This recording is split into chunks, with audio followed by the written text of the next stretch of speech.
Alright, so welcome to my Beetlejuice spoiler review. I have a non-spoiler review up on the channel right now for people who have not seen the film but want to know if it's for them. That's there for you. If you have seen the movie, I want to use this time to talk about the good, the bad, and the dead of Beetlejuice because I said in my non-spoiler I did have fun with the movie, and I said it wasn't as good as the first one. There were a lot of issues, but most people are going to end up liking it because Michael Keaton's great as Beetlejuice, and I was back in that world again. So that I felt was true, but I couldn't really go into my problems with the movie too much because there's specific things that I wanted to say for the spoiler review. But I was just letting everybody know that you're probably going to like it. I still like the movie. I'm still going to pick it up when it comes out on home video, but ultimately, as far as a Beetlejuice sequel goes, was I disappointed? There were some things that were disappointing about the film. I'm going to say that for sure. And there were some things that I found very pleasant about the movie and charming. And really, it had the same charm and visual style of the original. And that's really what drew me into that movie. I think the original Beetlejuice might be the most Tim Burton movie when you look at Tim Burton movies. You know what I mean? Like, that is the Tim Burton style done at its most zaniest and its most over the top. That's it. And remember, back when that movie came out, Tim Burton hadn't really established his visual style yet. He was still a new director, fresh off the success of Pee-wee.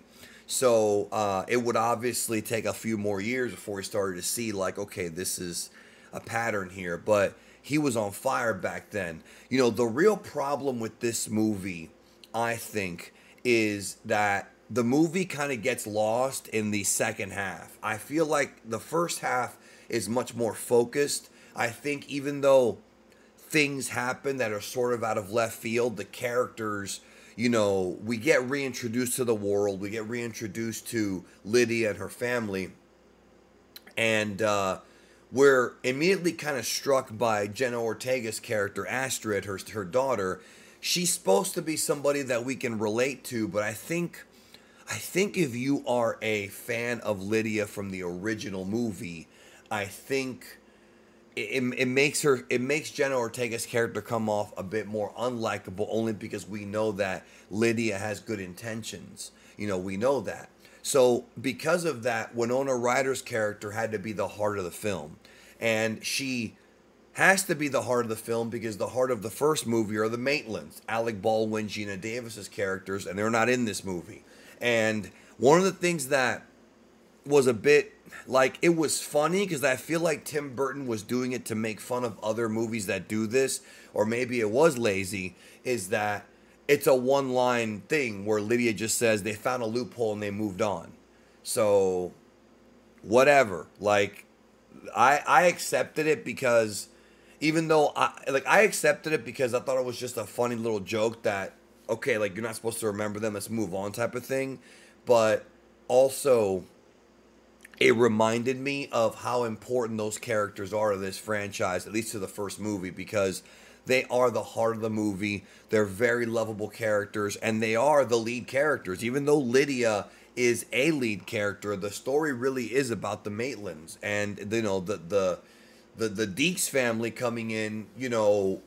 They're trying to get them out, and that's how Beetlejuice gets involved. So the lack of Alec Baldwin, Gina Davis did hurt the movie a little bit, but not entirely, because I understand why they couldn't put him in the movie because they've both gotten older. And Michael Keaton's gotten older too, but the makeup hides that. He looks exactly like how he did in the old movie. And when I say the good, that was the good of the movie. Michael Keaton and Winona Ryder's performance. Like I said in the non-spoiler, Winona Ryder, even when she plays a bad guy, she has this innocence about her. Her character and just not her character, but her performances and like the way her eyes are, like, she's a very alluring woman, bro. She's a very pretty lady, and she's very charismatic, and she's somebody who, like, the other day, Criterion's YouTube channel put out a video of her going into the Criterion vault and, like, looking for movies that she grew up loving and whatnot, and she came off so lovable because like just her enthusiasm, like she comes off like one of these actresses that would actually be cool to hang out with, you know what I mean? Some actresses don't give that vibe, but she seems like somebody who's down to earth. And I know a lot of people, you know, a lot of younger people probably know her from Stranger Things more than what I grew up knowing her from. All those movies she did, many of them with Tim Burton. But her charisma really shines in the movie. And Catherine O'Hara is likable, but also unlikable because, you know, there's heart in her character because you genuinely feel the loss when they talk about her husband being dead, and then when she died, when the snakes bit her in the neck, the CGI snakes, by the way, which was fine. You're not going to use real ones, of course, but like you could tell they were CGI. It was like people in the audience were like, no, like they were like shocked, and I was too because I wasn't expecting her to die in the movie. I really wasn't. In the non-spoiler review, I talked about how there was a character whose actor died and they figured out a creative way to put him in the movie. And I was talking about Jeffrey Jones. Now, I swear I thought Jeffrey Jones died. When I recorded that review, I genuinely thought that Jeffrey Jones died years ago. He did not die. I was completely wrong about that. He did not die. No. Look up Jeffrey Jones's Wikipedia and scroll down to criminal offenses. Let's just say he got busted with CP and yeah. I swear I thought he just died. I had no idea this dude was a criminal and got canceled, deservingly so. Like I had no clue about that. So this now it makes it weird because while I thought what they did with the character of Charles Dietz was smart because it was very smart in the sense that they were able to put the character in the movie without getting the actor in. They found many ways to get that character in the movie without getting the actor in. The problem is that the character looks like the actor, and we know that the actor played the character. So I don't know if maybe Tim Burton thinks that he's innocent or if Tim Burton, that's his friend. I don't know. I do not know, but that is a very controversial move. I don't feel necessarily, you know, offended by that. I'm not going to sit here and be like, oh, he's trying to pay tribute to his friend who got busted. That's not what I'm saying with that, right? But it was definitely a risky move, but it was also a safe one because they did everything they could to not have to put him in the movie. And I wonder if maybe in a different script, they would have just figured out a way to write him out completely and say he died off screen. Like, you know, there could have been a different way of approaching this. You know, there could have been a different way of doing this and telling this story. You know, so that was my mistake. I had no idea that Jeffrey Jones, that this is what happened to him. I swear I thought he died. You know, because I know that, like, other actors from the first film died. So I thought that maybe he did too. But no, that is not the case. Now, I mentioned that my problems, you know, the people were saying that the character of Dolores, played by Monica Bellucci, that character was sort of underwritten. I don't feel that she was underwritten. I think that they did everything they could have done with that character type. There isn't much else they could have done. I mean, maybe they could have shown more backstory, but she's basically like this looming force in the background. And the movie was criticized because we kind of forget about her for a bit. You know, like they sort of go away from her story a bit. After the Danny DeVito thing, they show her like one time and then that's it, right? But she, you know, to me, that wasn't the character that needed more to do. The Willem Dafoe character, here's the thing, I'm split on this because Willem Dafoe is such a charismatic actor. Willem Dafoe is such a great actor that I like the character. I genuinely liked the character he played. He was funny. He was entertaining. He was, you know, you could tell that he was having the time of his life in this role. He was having a good time, right? But he was useless. Like, you didn't need him in this movie. You did not need him in this movie.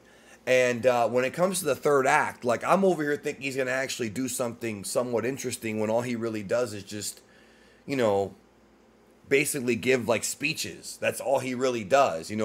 Once the situation gets resolved with Dolores, which I also have questions about that, because the sandworm takes Dolores and Rory into the other realm, but Beetlejuice was also taken there in the first film, and he turned out to just have to go back in the check-in line again.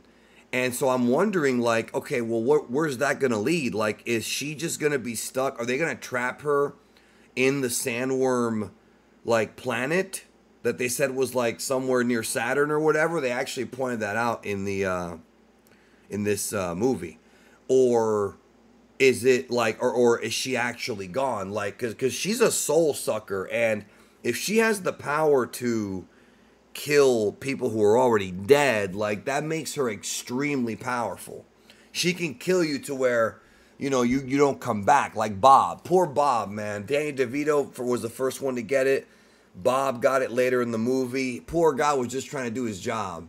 But I think the biggest problem I had with the film, the biggest problem I had, man, was the storyline that they set up with Jenna Ortega, with Astrid and the boy who she became friends with, who was really a ghost and was lying to her about, who set her up to switch souls with her so he can come back to the world of the living.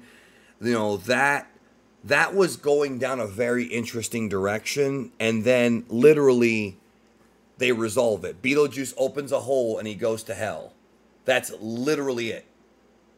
And I was like, wait a minute. See, I thought that was all going to tie into the third act. I was thinking in my head, okay, what's going to probably happen is, what I think was going to happen, what I thought was going to happen as I'm watching the film, is he's going to end up getting his soul sucked by Monica Bellucci, right? And that's how he ends up, like, being perm dead.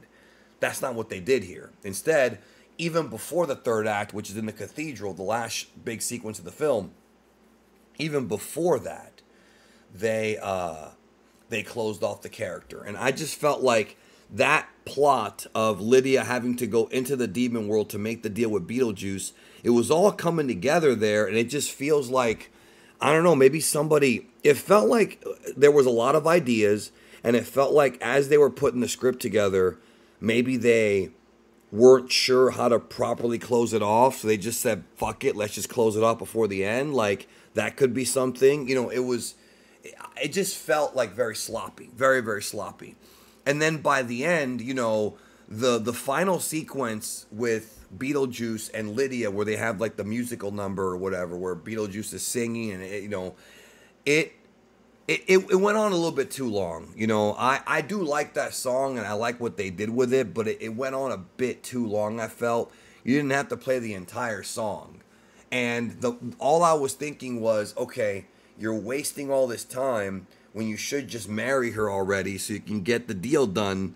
And I'm like, he's going to end up making that mistake where he goofs off too much. Because remember how in the first movie, Alec Baldwin walked in and then he knocked his teeth out with his magic. And then Gina Davis came in and he put a zipper in her mouth and then closed it with the, remember that whole thing? So I thought it was going to be a situation like that where he was going to have to do that.